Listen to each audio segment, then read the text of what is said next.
নানা মঙ্গল ভেদ বস্তু হাতে ধরি অর্শিলা কৃষ্ণ কবে জয়ধ্বনি করি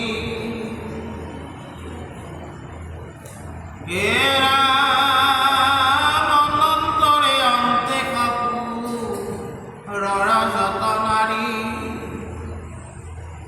কৃষ্ণ অখিলন্ত শুনি মহারঙ্গ করিয়ে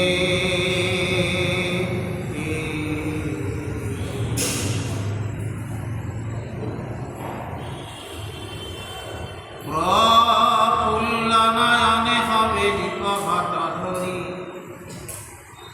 আগবাড়ি মাধব কহিলা ভদ্র করি প্রবেশিলা হরি ধর্ম রাজর মন্দির ইন্দ্রর মন্দির যেন প্রকাশে রুচির ভাতৃরত নয় কৃষ্ণ তলুক ঈশ্বর দেখি কুন্তি শান্তি রঙ্গ লভিলাভি স্তরায়ে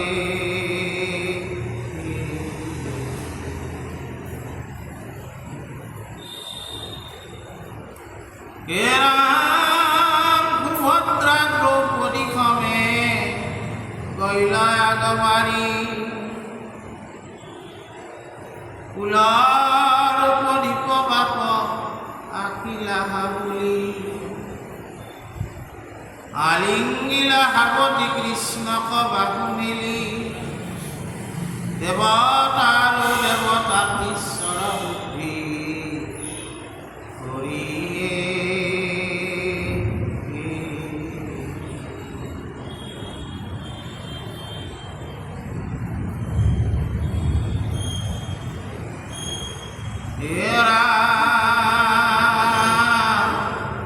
বান্ধবে মাধব নীলন্ত কাদরী আনন্দে বিফল যুধিষ্ঠির পুরাণ দেবতা ঈশ্বর বুদ্ধি করিয়ে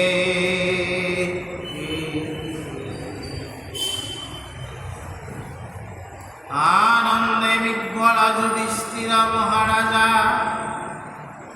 নজানন্দ কৃষ্ণর যেন উচিত পূজা ত্ৰৈলোক্য ঈশ্বৰ মহালক্ষ্মীৰ নায়ক হেন কৃষ্ণ আখিলন্ত আমাৰ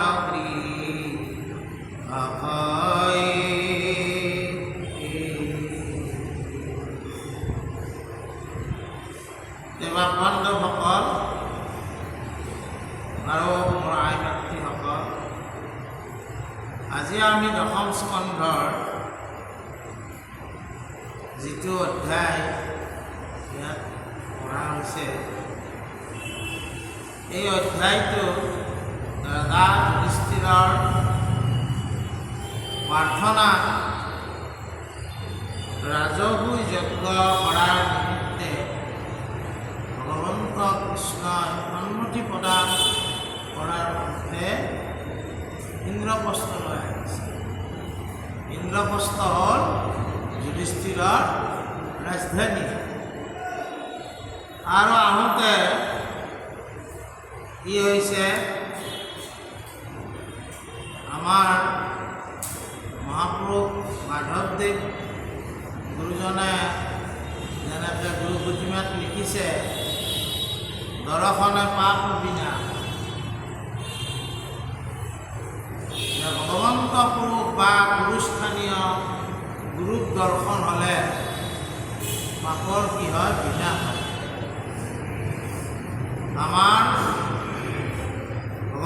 পুৰুষে যি আমাক কি দিছে, চক্ষু দিছে, দৃষ্টি নিবন্ধ কৰাৰ কাৰণে, জগতখন আমি দেখাৰ কাৰণে চক্ষু দিছে।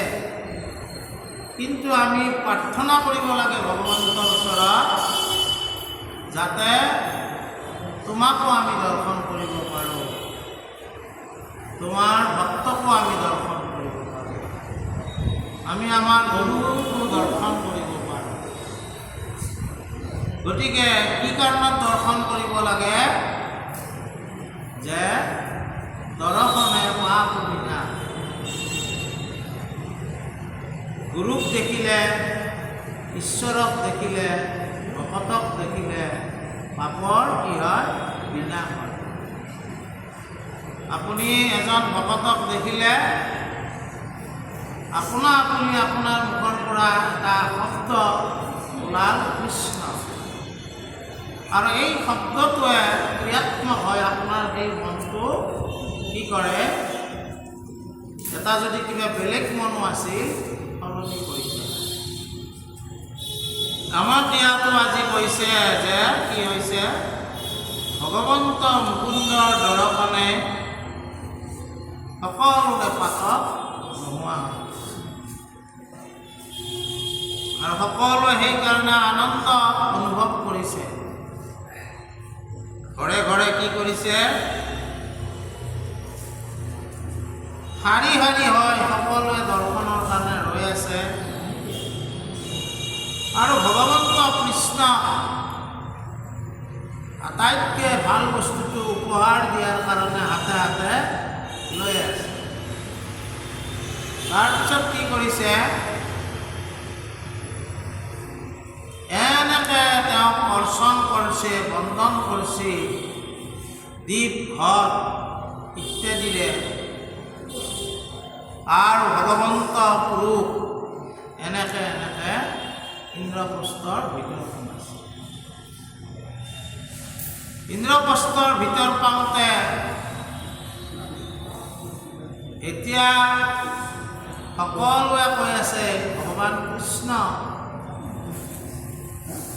আৰু কিছুমানে কৃষ্ণক ভগৱান বুলি মানাও নাই, যেনে কংস, শিশুপাল ইত্যাদি। এই পেহীয়ে, কুন্তীটো পেহীয়েক হয় কৃষ্ণৰ।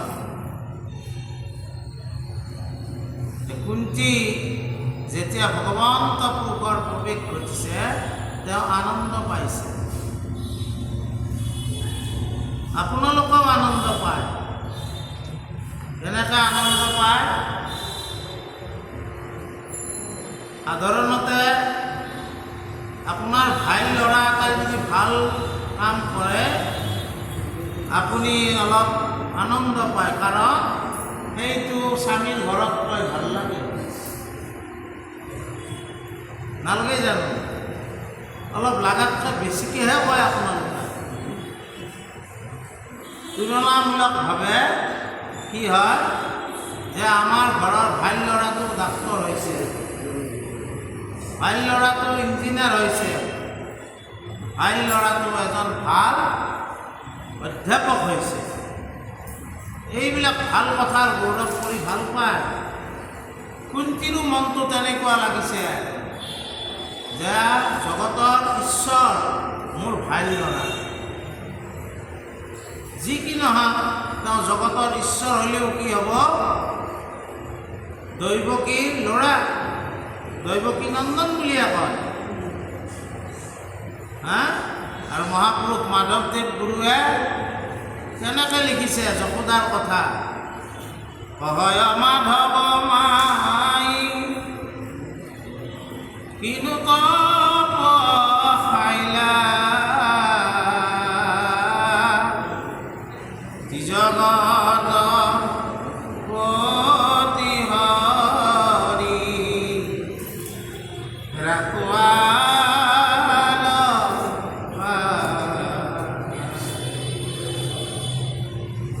এই ভগৱন্তক কি হিচাপে পালা যশোদা? কৈছে মাধৱদেৱ গুৰুজনে, কিনো তপ কৰিছিলা? তোমাৰ ত্ৰিজগতৰ প্ৰতীক এটা গৰখীয়া আহিছে নহয়।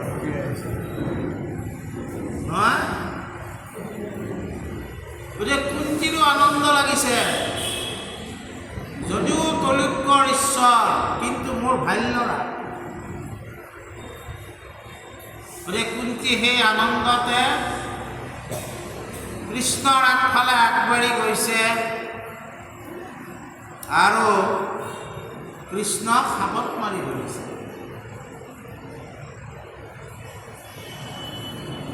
কুন্তীৰ এটা কথা এই ভাগৱততে আছে। কি কথা? আমি যদি ঈশ্বৰক লগ পাওঁ, কিবা কাৰণত লগ পালোঁ, তেতিয়া আমি কি কৰিম? আমাৰ অভীষ্ট সিদ্ধিৰ কথা কওঁ। কাৰোবাই ক'ব মোৰ বৰ অসুখ, ভগৱান ভাল কৰি দিব লাগে। কাৰোবাই কম কি মোৰ ল'ৰাটোৱে চাকৰি পোৱা নাই, ভগৱান এটা চাকৰি মিলে নহয়, হয়নে নহয়? ঠিক তেনেকৈ কোনোবাই কি ক'ম মই পঢ়া শুনা কৰি আছোঁ, ভাল 1 নম্বৰ কৰি দিব লাগে।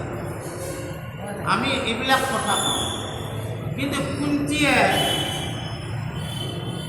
যেতিয়া ভগৱন্ত কৃষ্ণৰ মহাভাৰতৰ যুদ্ধ শেষ হয়, যেতিয়া বিদায় হয়, তেতিয়া কুন্তীৰ ওচৰলৈ যাওঁতে কুন্তীক কৈছে যে পেহী কি লাগিব? তেতিয়া কুন্তীয়ে কি খুজিছিল জানেনে? কুন্তীয়ে খুজিছিল দুখ।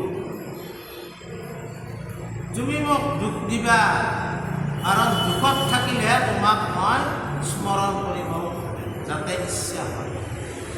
কেতিয়াবা কেতিয়াবা সেইকাৰণে ভগৱন্তই দুটাই দিছে পৃথিৱীত, সুখ আৰু দুখ। চব যদি সুখে দিলে হয় আমি এইবিলাক চিন্তা নকৰিলোঁ হয় না। দুখ দিলে মাজে মাজে ঈশ্বৰক ভাবোঁ, আৰু দুখটো পাৰ হ'লে আৰু ঈশ্বৰক পাহৰি যাওঁ। কিন্তু কুন্তী তেনেকুৱা নহয়। কুন্তীয়ে আগত মাৰি ধৰিছে আৰু দুখ মানে আমাৰ যুধিষ্ঠিৰেও আগবাঢ়ি লৈ আহিছে আৰু ওখ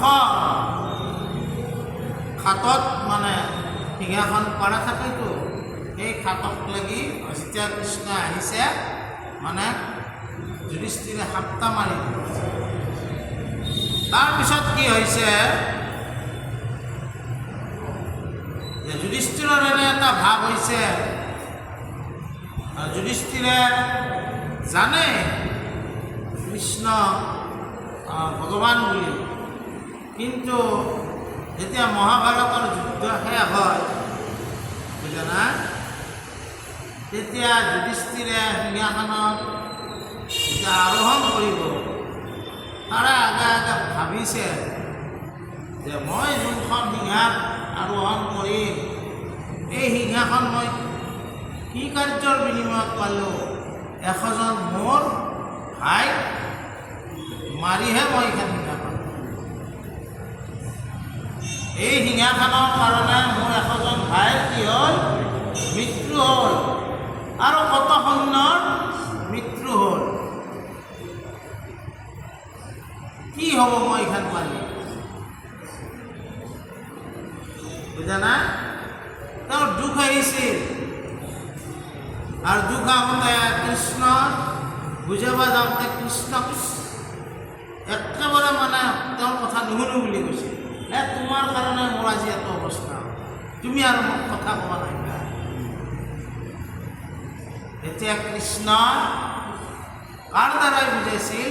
সেই সময়ত ভীষ্ম শৰসজ্জাত পৰি আছিল, ভীষ্মৰ ওচৰলৈ লৈ গৈছিল, আৰু ভীষ্ময়ে কৈছিল এইটোৱে আচলতে ভগৱান। আৰু সেই ভগৱন্তক আমি বুজিব পাৰিম না নোৱাৰিম? যুধিষ্ঠিৰৰ অলপ সন্দেহ আছে। ভগৱন্তক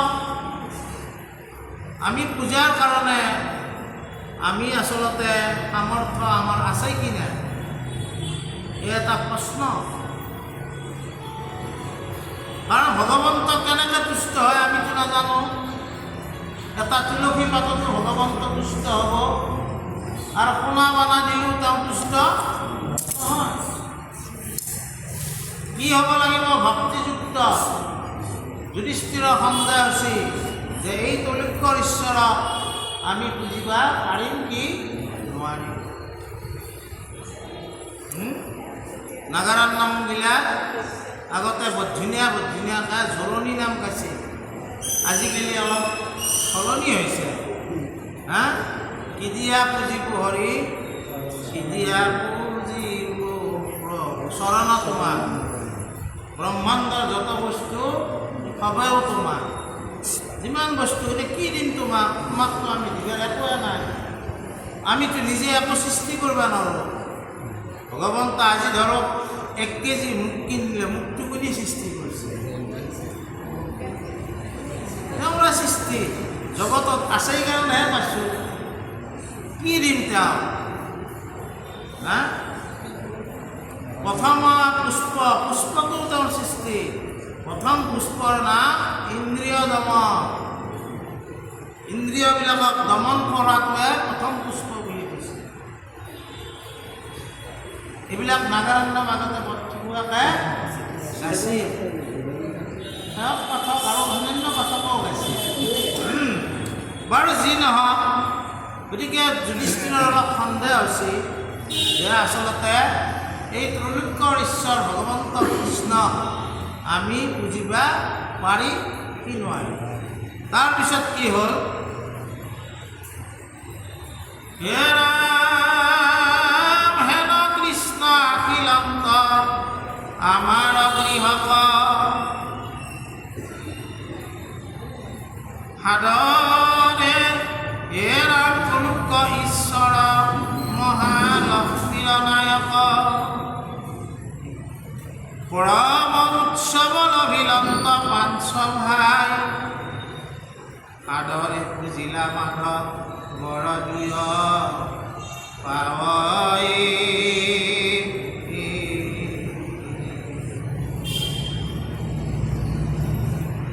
পৰম বৈষ্ণৱী কুন্তি পিতৃৰ ভগিনী, পেশী বুলি হৰিকে নমিলা চক্ৰপাণী, আনো মহাশান্তি যত গুৰু পত্নীগণ, কাষম বাবু যদুপতি কৰিলা মন্থন। সুভদ্ৰা দ্ৰৌপদী দুয়ো জানকীৰ কৰি, প্ৰণামিলা কৃষ্ণৰ পংকজ পাৱে পৰি। আশ্বাসিলা নাৰায়ণে মধুৰ বচনে, স্বামিত বল্লভ থাকা আয়তল ধনে।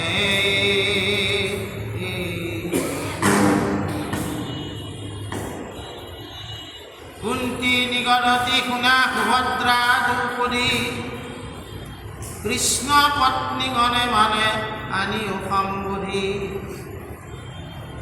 ভালমতে যথোচিতে হৰ্ষিয়া সবাক, কটু ভাগ্যে লাগ পালা কৃষ্ণৰ ভাগ যাক।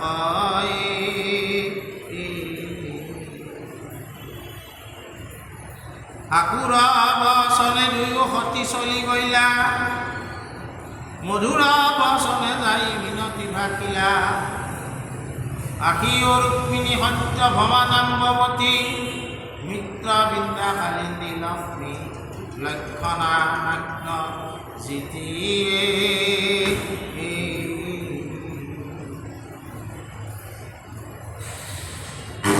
হে ভগৱন্ত কৃষ্ণ লক্ষ্মীৰ নায়ক, তেওঁ যেতিয়া আহিলে সকলোৰে আনন্দ। পাঁচো ভাই পঞ্চপাণ্ডৱ যুধিষ্ঠিৰ, ভীম, নকুল, সহদেৱ, অৰ্জুন, এওঁলোকৰ আনন্দৰ সীমা নাই। তাৰপিছত ভগৱন্ত কৃষ্ণ ইন্দ্ৰপ্ৰস্থত প্ৰৱেশ কৰি কুন্তীক যেতিয়া দেখিলে, তেওঁ নমস্কাৰ কৰিলে, নমিলা মাথা নমাই নমস্কাৰ কৰিছে।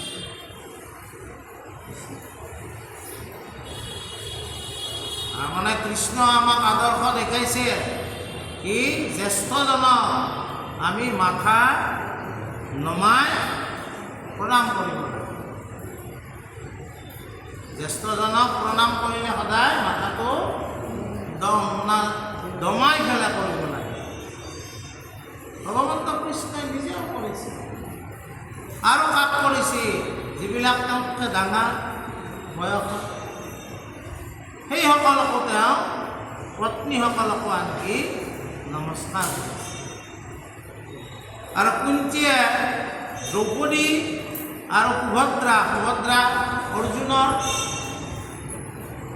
পত্নী দুয়োজনীক কৈছে যে কৃষ্ণৰ ভাৰ্যাবিলাক আহিছে, তেওঁলোকক আদৰ সাদৰ কৰি লৈ আহা। আৰু সেইমতে সুভদ্ৰা আৰু দ্ৰৌপদীয়ে যায় কৃষ্ণৰ ভাৰ্যাসকলক মানে সম্ভাষণ জনাইছে আৰু আদৰ সাদৰ কৰি গৃহলৈ মাতিছে। তাৰপিছত কি হৈছে?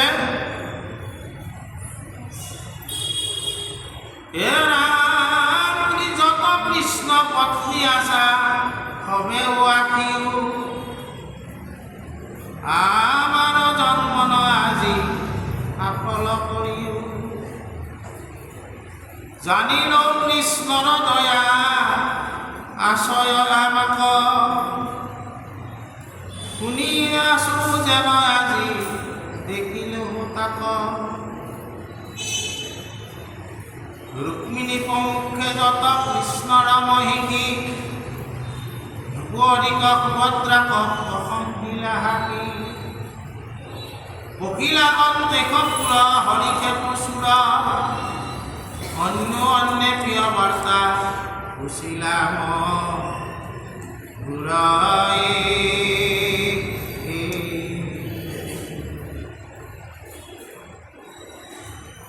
বকিলা হৰিষে যত কৃষ্ণৰ সুন্দৰী, সুভদ্ৰা সুবৰ্ণৰ হাত পাৰি দিলা শাৰী শাৰী, সুভদ্ৰা দ্ৰৌপদী সংগে লয়ে ডাকি গম, ধুৱাইলা সুগন্ধ জলে সবাৰচ ৰণয়ে।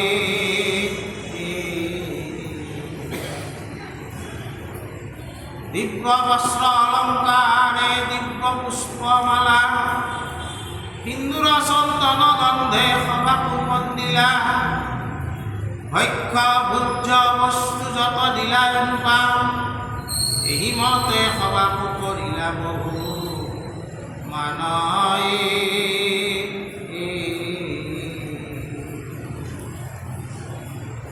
ঘৰুৱা কথাৰ দৰে ভগৱন্ত কৃষ্ণৰ ভাৰ্যাসকল আহিছে। ইন্দ্ৰপ্ৰস্থৰ গৃহস্থনী হ'ল দ্ৰৌপদী আৰু সুভদ্ৰা। তেওঁলোকে তেওঁলোকক আদৰ সাদৰ কৰি মাতি নিছে। সুবৰ্ণৰ মানে সোণা খাটিয়া খাটত তেওঁলোকক বহিবা দিছে আৰু দাসীগণ সকলোকে পানী ইত্যাদি জল আনিব দিছে আৰু ভৰিবিলাক তেওঁলোকৰ কি কৰিছে? ধুই দিছে, চৰত ধুই দিছে। চৰণ ধুই তেওঁলোকক ধুনীয়া কৰি যিমান ভাল ভাল বস্তু আছে, খোৱা লোৱা বস্ত্ৰ সমন্বিত সকলোবিলাক আগবঢ়াই দিছে। যি খোৱা খোৱা। তাৰপিছত মানে কি হ'ল, এনেকৈ খায়ো আছে আৰু দুই চাৰিটা মধুৰ মধুৰ কথা পাতি আছে। ভাল ভাল এইজনে কথা পাতোতে সিজনে কথা পাতোতে তাতে এটা আনন্দ ধ্বনি উচ্চাৰিত হৈছে। আমিও লগ পালে, বহুত দিনৰ মূৰত লগ পালে, আমাৰ যেতিয়া কেতিয়াবা কোনোবাই কাৰোবাক লাগ পায়, তেওঁৰ লগতো এনেকুৱা ব্যৱহাৰ আমি কৰিব লাগে। সুন্দৰ এটা আনন্দৰ পৰিৱেশ তাত সৃষ্টি হৈছে। তাৰপিছত কি হৈছে? হে ৰাম সভাজ্যে সখন্যে ভাতৃ পুত্ৰ সমনিতে, যুধিষ্ঠিৰে কৃষ্ণ কটুকিলা ভালমতে মহাসুখে হৰি কথা কৰিলা নিবা ভকতজনৰ মন মহাউল্লাসয়ে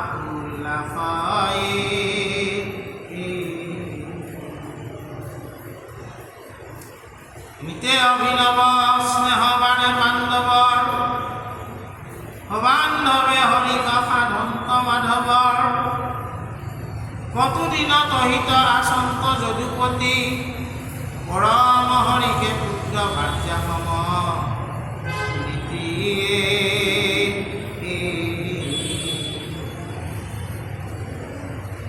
ভীম ধনঞ্জয় অসমে ধনুৰথে চৰি পুৰান্ত মাধৱে মনোহৰ লীলা কৰি ময়ে নিৰ্মি আছে সভা মহানদপুত কটু তাতে চাৰি পুৰে দৈৱ কিৰা উদয়ে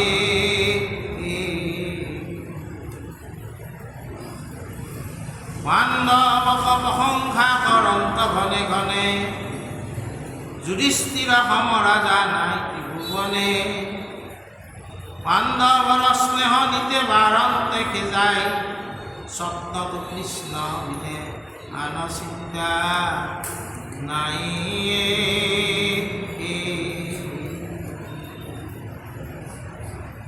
তাৰপিছত কি হৈছে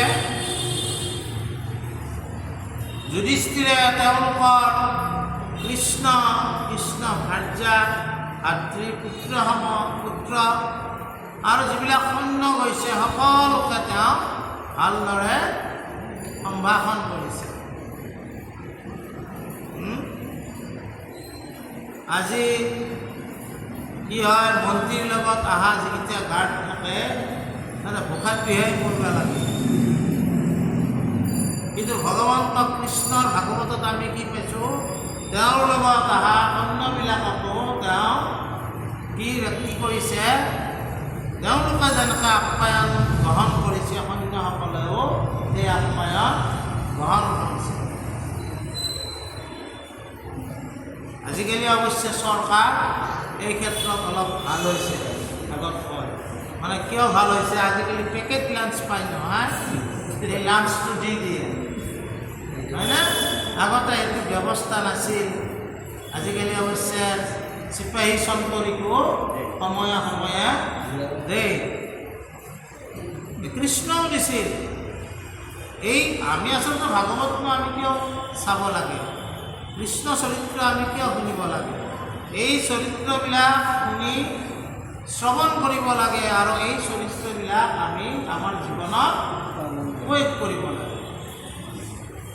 তাৰপিছত মানে কি হৈছে মাজতে আৰু তাতে কেইদিনমান কৃষ্ণ আছে, ঘৰতে শুনি থাকোঁনে ৰথত ভীমৰ লগত এদিন অৰ্জুনৰ লগত নগৰখন ঘূৰি চাইছে,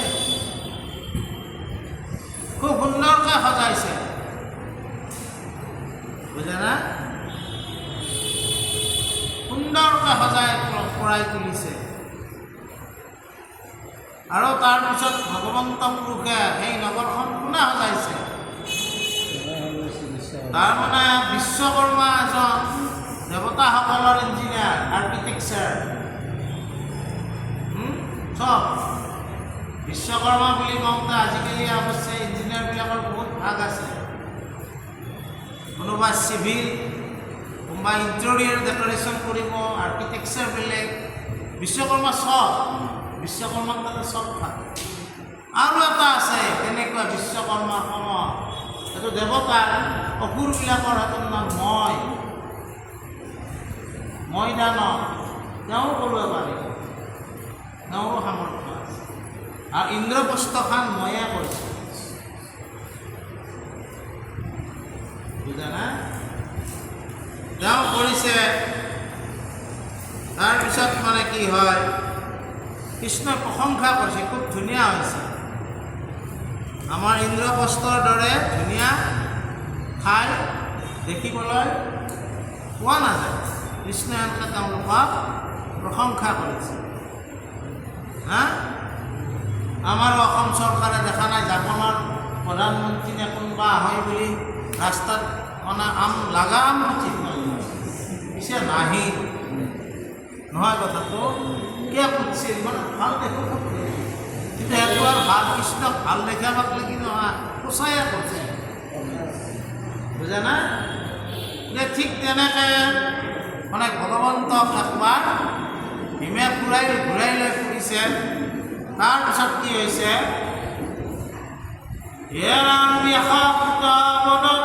পৰীক্ষিত শুনা কৃষ্ণ কথা নকৰিবা আনচিত্ত তজু পিতামহ যত হৰিত ভকত আপুনি ঈশ্বৰ যাৰ গৃহগত আসম্বাদ জনমক ভকতি কৃষ্ণক শুনা সাৱধানে কিছু কৰিবো বেকত এই ভাগৱত কথা দৰাচলতে কি পৰীক্ষিত মুখ্য কথা পৰীক্ষিতে কেনেকৈ মুক্তি পাইছিল মুক্তি লাভ কৰিছিল সেই কথাক লৈয়ে এই ভাগৱত কথা কৰা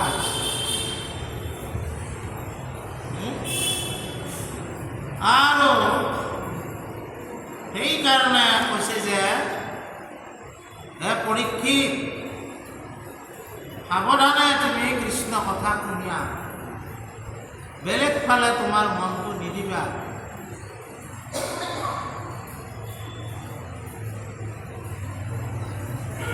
কাৰণ তোমাৰ সকলো পিতামহ বৰ্গ সকলোৱে কৃষ্ণ নৌকাতে কি পাইছে এই ভৱনদী তৰি গৈছে পৰীক্ষিতৰ যদি আমি বংশ পৰম্পৰা চাওঁ তেনেহ'লে আমি দেখোঁ যে কি তেওঁ কুৰুবংশটো কেনেকৈ হৈছিল ক'ৰ পৰা আহিল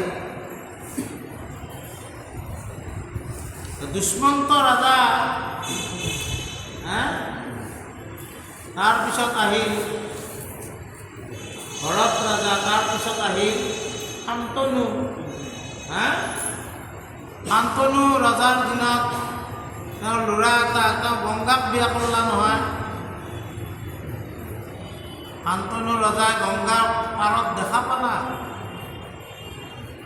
দেখা পাই মানে ক'ব গ'লে তেওঁ ইমান সুন্দৰ দেৱীটো সুন্দৰে হ'ব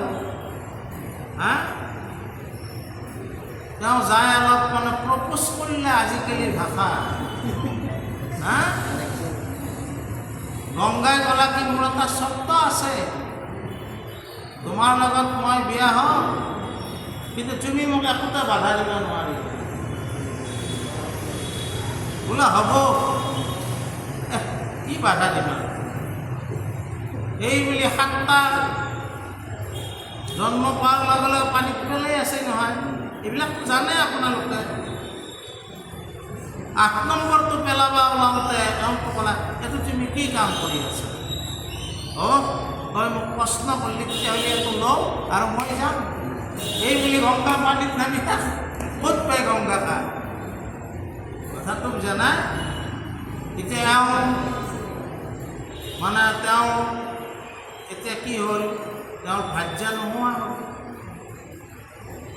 তেতিয়া তেওঁ কি কৰিলা হাজাৰ হওক ভাৰ্য নহ'লে পুৰুষসকল চলাত অলপ অসুবিধা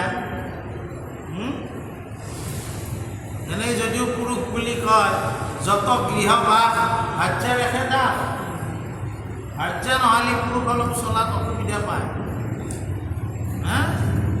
প্ৰথমতে নতুনকৈ বিয়া কৰাই যেতিয়া আপোনালোকক আনিছিল ভয় কৰিছিল আৰু শেষত আপোনালোকৰ কাৰণে পুৰুষটো ভয় কৰিব লগা হয় হয়নে নহয় কথাটো নহয় জানো গতিকে পুৰুষটো শেষত যায় চব মানে কি কৰে তেওঁলোকৰ মাজত যদি বিশ্বাসটো আহি যায় তেওঁ নিজৰ পত্নীসকলৰ লগতে তেওঁৰ হাতত একো নাৰাখে বুজি পাইছে তেওঁলোকৰ মাজত যদি বিশ্বাস আহিব লাগে আৰু ঠিক তেনেকৈ এতিয়া তেওঁ কি শান্তনু ৰজাই তেওঁ মানে কি কৰিলে, তেওঁ হাজাৰক অলপ এজনী ভাৰ্যা পালে তেওঁ ভাল হয়।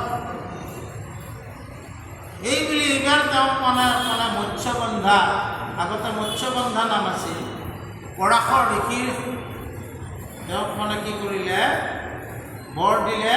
এই নাম গুচাই কি নাম দিলে, তেওঁ মানে সত্যৱতী। তেওঁৰ তাতে জন্মও পাইছিল, ব্যাসদেৱ পৰাশৰ মুনিৰ পুত্ৰ সত্যৱতীৰ লগত। এই সত্যৱতীক বিয়া কৰিব শান্তনু ৰজাই ইচ্ছা কৰিলে।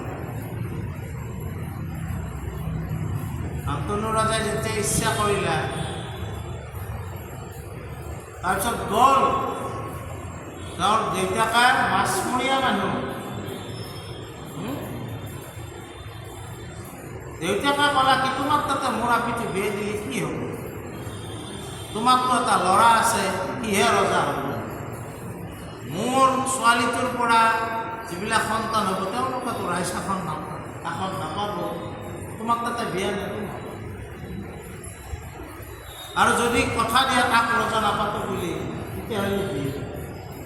শান্তনু ক'লা, মই আৰু ল'ৰাটোক, মোৰ যিটো ল'ৰাৰ যিটো মানে অধিকাৰ, তাক মই বঞ্চিত কৰি নাযাক, বিয়াই নকৰোঁ। এইবুলি গুচি গ'ল। কিবা কৰি সেই সময়ত ভীষ্ম হেতুৰ নাম, কিন্তু সেই সময়ত নামটো দেৱব্ৰত আছিল। দেৱব্ৰতে গম পালা যে পিতে এটা বিয়া পাতিব খুজিছে, হেঙাৰ মই হৈছোঁ, যে মই হেঙাৰ নোহোৱা কৰি দিম।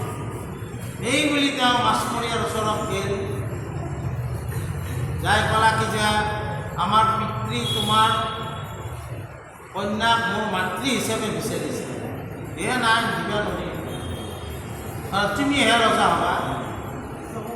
বোলে মই কথা দিলোঁ মই ৰজা নহওঁ, সেইটো হ'লেও নহ'ব। বোলে কিয়া, তুমিহে ৰজা নহ'বা, তোমাৰ ল'ৰা ছোৱালী দাবী কৰিব নহয়, আমাৰ পিতেহে ক'ব লাগিছিল।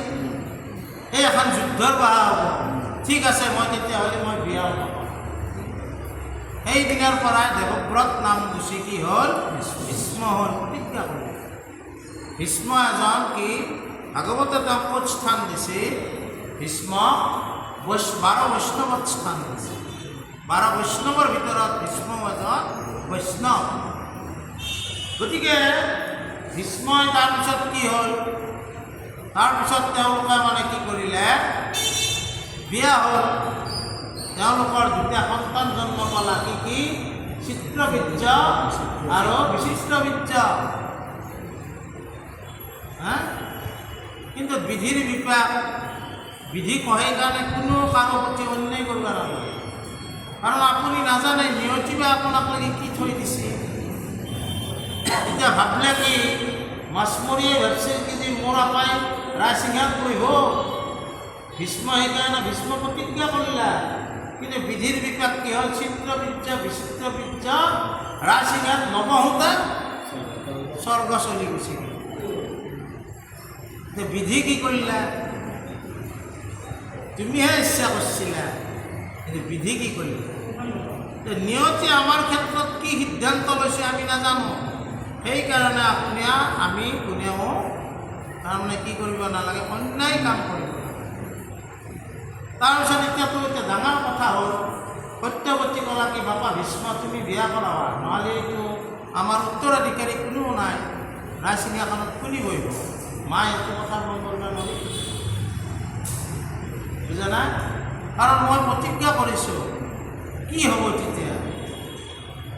যেতিয়া তাৰমানে সত্যৱতী ভাবিলে মোৰতো আগতো এটা ল'ৰা আছে, তেওঁ হ'ল ব্যাস নহয়, ব্যাসক মাতি আনিলে।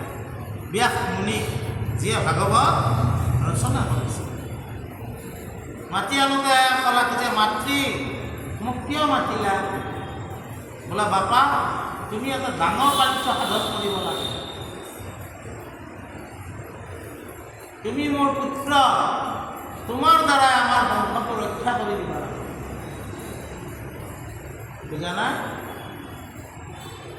গতিকে ক'লে কি মাতৃ তোমাৰ আদেশটো মই পেলাব নোৱাৰোঁ, কাৰণ মাতৃৰ আদেশ।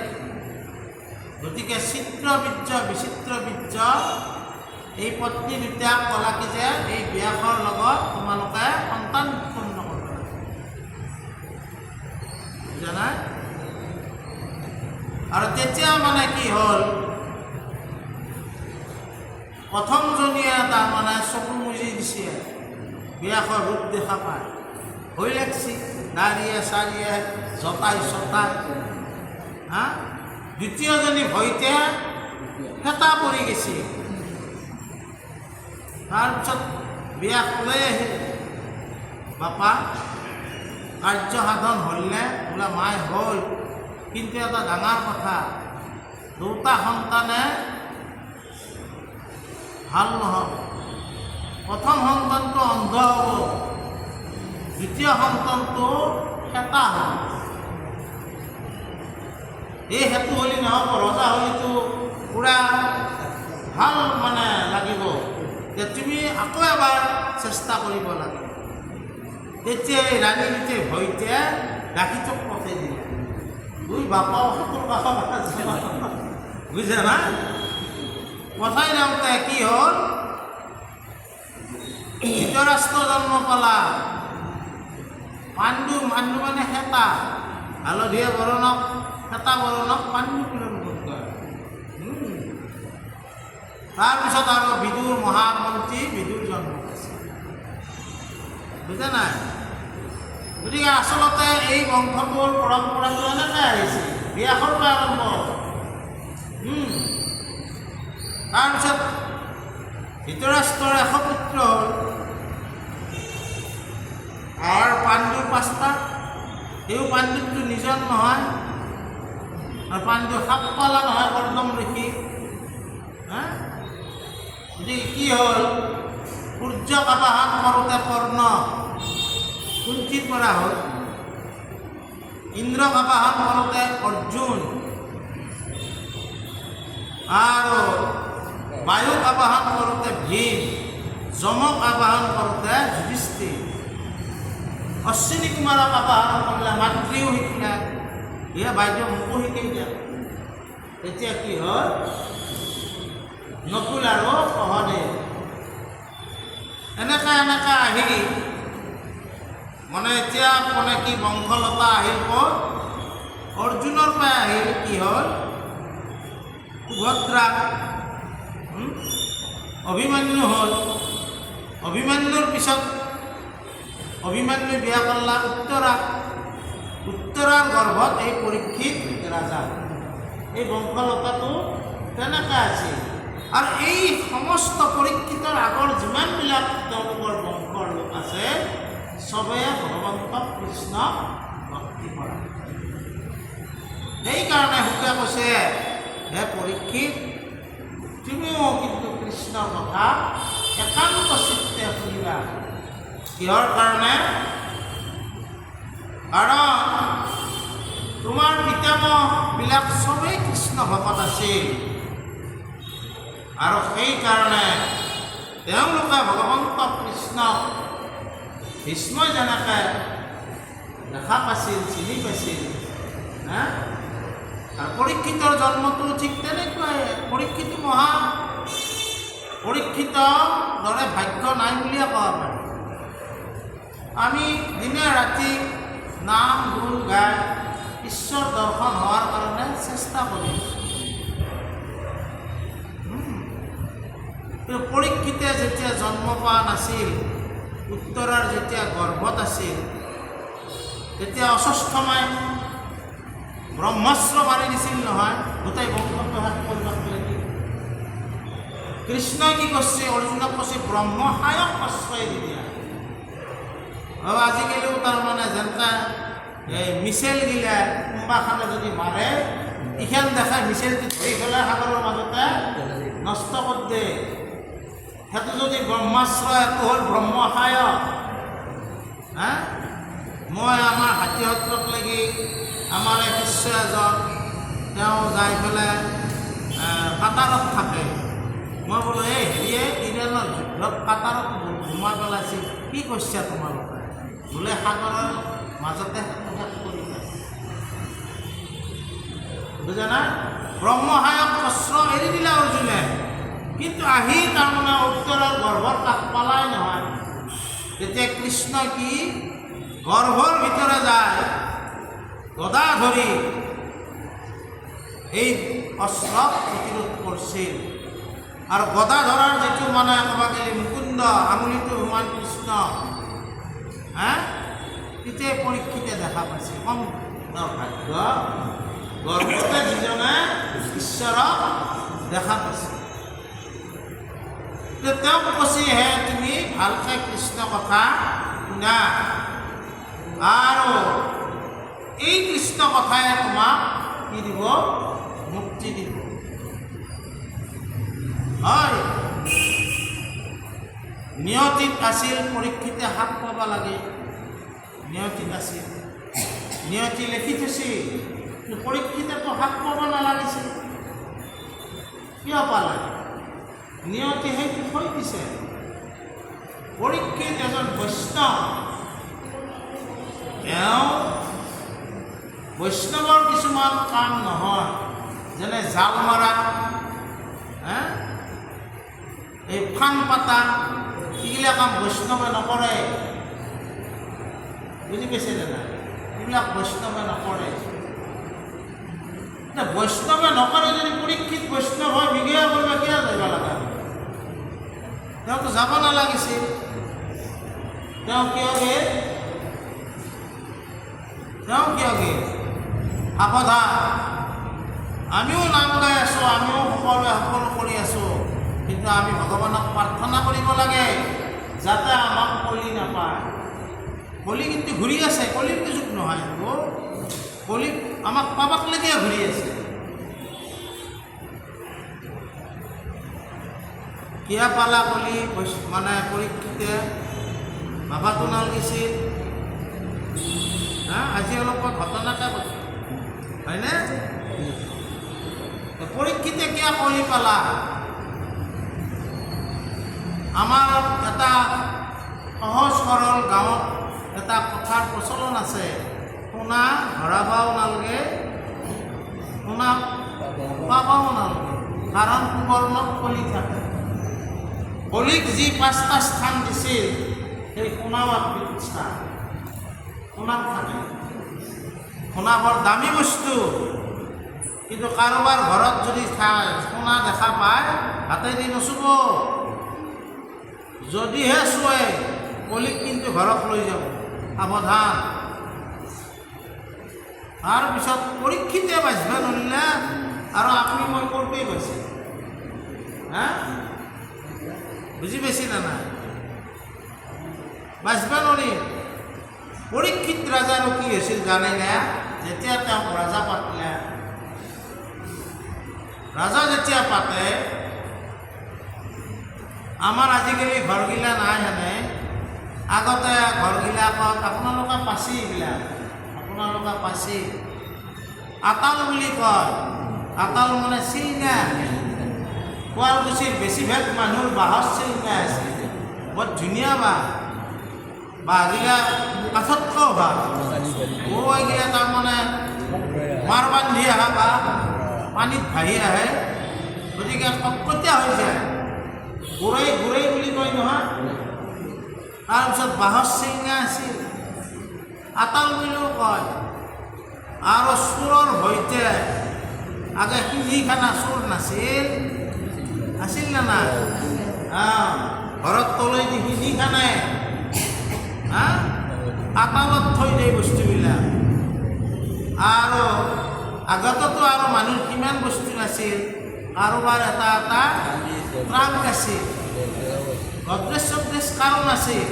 হবাৰ বেছি দিন হোৱা নাই, কোনো গেলে বাহাদুৰি দেখিল নাই, আমি ভালকৈ জানো, হয়নে নহয়? এই বাকচ কিন্তু আজিকালিৰ দৰে টিঙৰ বাকচ নহয়, ভাল বাকচগিলা। আমাৰ মাহঁতৰ বাকচগিলা বৰ ধুনীয়া। বুজি পাইছে না? একদমতো আগত পেৰা আছিল, তাৰপিছত টিঙৰ বাকচ আহিল, টিংটো ভাল। তাৰে টিঙৰ বাকচগিলা আতালত ওপৰত থৈ দিয়ে, আই আৰু আটাত যদি থাকে।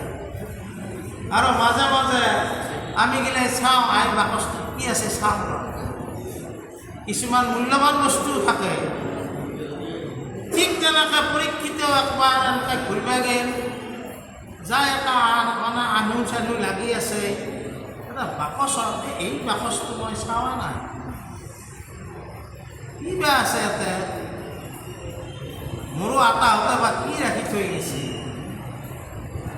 এই বুলি বাকচটো খুলি চালা। খুলি চাওঁতে একদম চিকপিক কৰে এটা মুকুট দেখা পালা, বৰ ধুনীয়া মুকুট। পৰীক্ষিতে ভাবিলে কি মই কি মুকুট পিন্ধি আছোঁ, এইটো কি ধুনীয়া মুকুট পেলাই থৈ দিছোঁ ৰাজভঁৰালত, মই এইটো কম দামী মুকুট পিন্ধি আছোঁ, এইটো দেখোন ভক্তপুৱা মুকুট। এই বুলি পিন্ধি ল'লা, তাতে বলি আছে নহয়, কাৰণ কিয়া এইটো জৰাসন্ধৰ মুকুট আছিল। জৰাসন্ধক কেইদিনমান আগত মানে এতিয়া বোধ কৰিব নহয়, এই মই আগতীয়াকৈ ক'লোঁ, জৰাসন্ধক যেতিয়া তাৰমানে কৃষ্ণই ভীম, অৰ্জুন আৰু কৃষ্ণই যায় মগধত, তেওঁক মল্লযুদ্ধত মাতি আনি পেলাই হাৰাই তেওঁক যে বোধ কৰিছিল, আৰু তাৰ কি হ'ল, মুকুটটো তেওঁলোকে লৈ গৈছিল। যেতিয়া এজন ৰজা হাৰে, তেওঁৰ সাৰ্বভৌমত্বটো গুচি যায়, তেওঁৰ স্বাধীনতাটো গুচি যায়, তেওঁ মুকুটটো লৈ গুচি যায়। আমাৰ আৰু পাকিস্তানৰ কাজিয়া লাগিলে, কিবা কাৰণত যদি পাকিস্তানৰ মেজৰ কৰ্ণেল এইগিলা যদি হাৰে, সিহঁতৰ এইগিলা কাঢ়ি লৈ আহিব আমাৰ, এই যিগিলা চিন থাকিব এইগিলা গোটাই কাঢ়ি লৈ আহিব, তাতে হাল্লি আমাৰ লগত, বুজি পাইছি না নাই? হা, তাৰপিছত মানে ঠিক তেনেকৈ কাৰ মুকুটটো লৈ গুচি গ'ল যুধিষ্ঠিৰক জমা দিলে। তাৰপিছত জৰাসন্ধৰ ল'ৰাটো যুধিষ্ঠিৰৰ ওচৰত বেছি, ইয়াৰে পিছত আহিব কথাটো যে মই আপোনাৰ তলতীয়া ৰজা হৈ থাকি মোক ৰাজ্যখন দিব লাগে। যুধিষ্ঠিৰক ঠিক আছে ল'বা।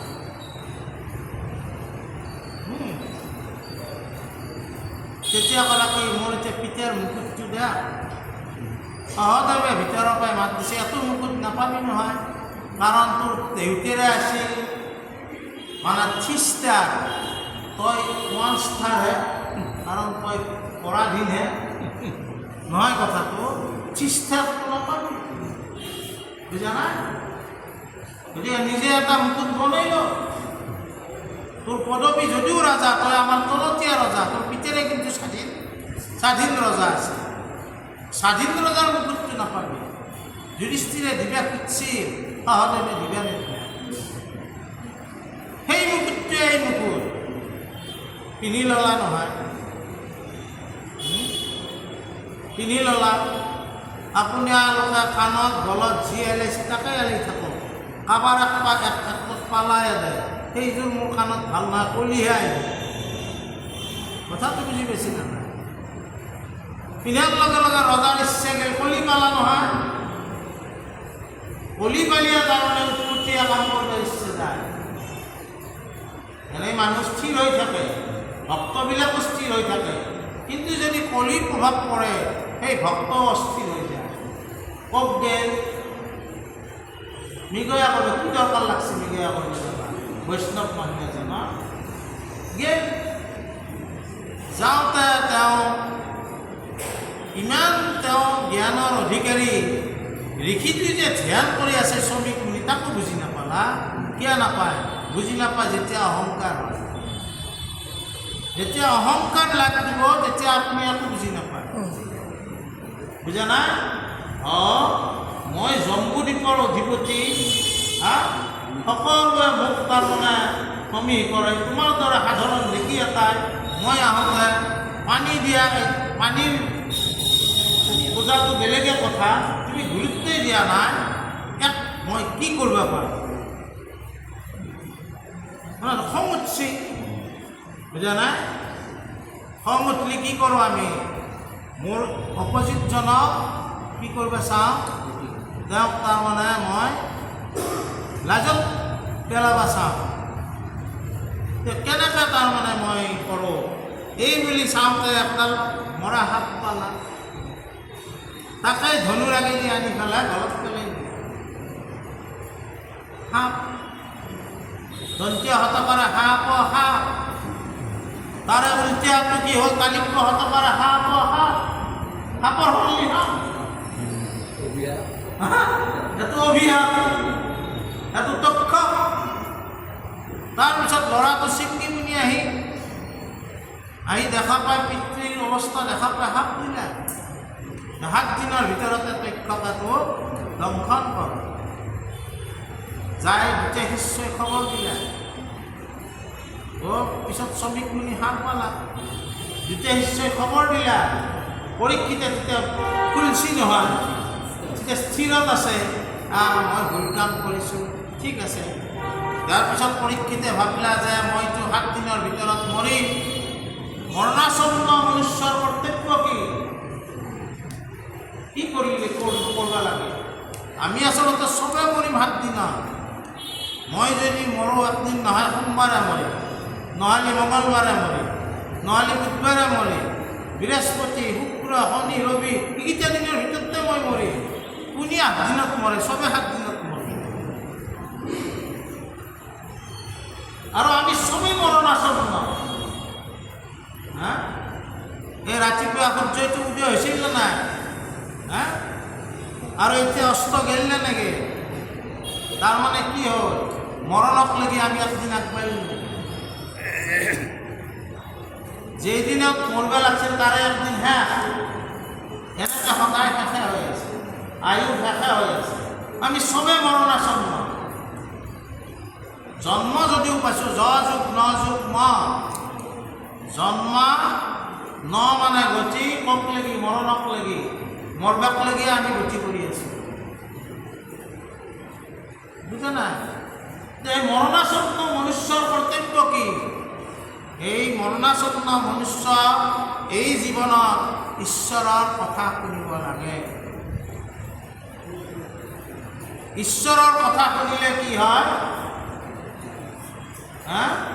শুনিও ক সভাসদ যুগুতি বচন, হৰি ভকতিৰ আদি জানিব চব। মহন্তৰ কথা মুখে কথা শুনা প্ৰথমত, তেৱেহে পুৰুষে পায় ভকতিৰ তত্ত্ব। কথা শুনিলেহে কৈছে মনৰ সংশয়, কৃষ্ণৰ সেৱা তলত কেৱেহে বাৰয়, জানি হৰি কথা শুনা মহন্তৰ মুখে বোলা ৰাম ৰাম দেৱে কৰিবা। এই জন্মটো ঈশ্বৰ কথা আমি শুনিব লাগে। আৰু এই ঈশ্বৰ কথাহে আমাক কি কৰিব? মুক্তি প্ৰদান কৰিব। পৰীক্ষিতকো সেই কথাকে কৈ আছে যে আইসকল বপুসকল, আজি মই অলপ সাধু কথা বেছি ক'লোঁ, আমনি পাইছে নেকি? বাৰু যি নহওক, অহাবাৰ আমি এতিয়া 8টা বাজিল, মই আৰু নতুনকৈ আৰম্ভ নকৰোঁ। গতিকে ঈশ্বৰ কথা বুলি অলপ এইখিনি ক'লোঁ। উচ্চ বাচ্য হ'ব পাৰে, আপোনালোকে নিজ নিজে পাব। অপৰাধ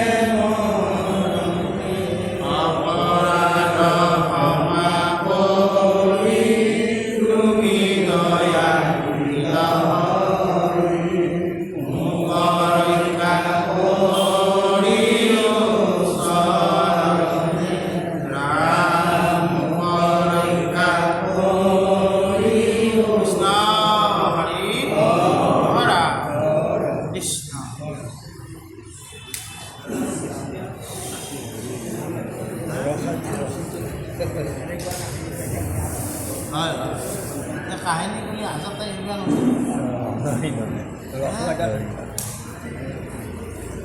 ৰস লাগে